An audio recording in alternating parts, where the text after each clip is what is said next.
Сәлем достар, бүгін мен сіздермен базиликтің емдік қасиеттері жайлы айтатын боламын. Видеоны соңына дейін көріп, лайк басып, комментарий қалдырып, қолдап кетіңіздер. Құрамы витаминдерге бай базилик ерінгүлдер тұқымдасына жататын бір жылдық шөптесін хош иісті өсімдік. Базиликті зауыттарда, аспаздық әлемдерде, әртүрлі рецепттерде дәмдеуіш ретінде қолданады.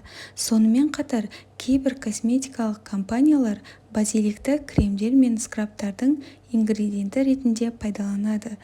Базиликтің емдік қасиеттері де аз емес. Базиликті алғашында Европа, Ресей елдері тек дәрілік өсімдік ретінде қолданып келген.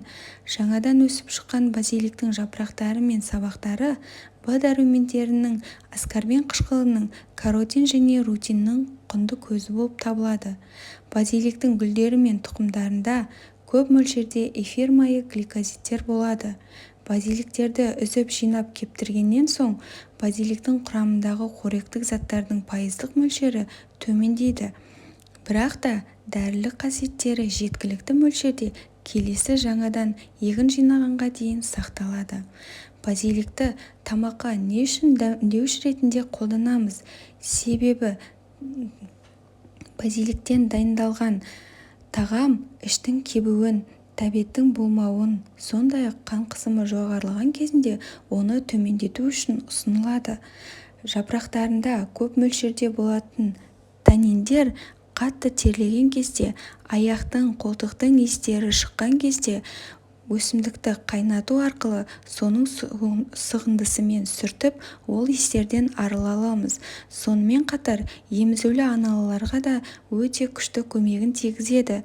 Себебі осы базиликтің гүлдерін, яғни жапырақтарын қайнатып сорпасын ішу арқылы анадағы лактогеникалық агент жақсарады, яғни сүт шақырылуы жақсарады.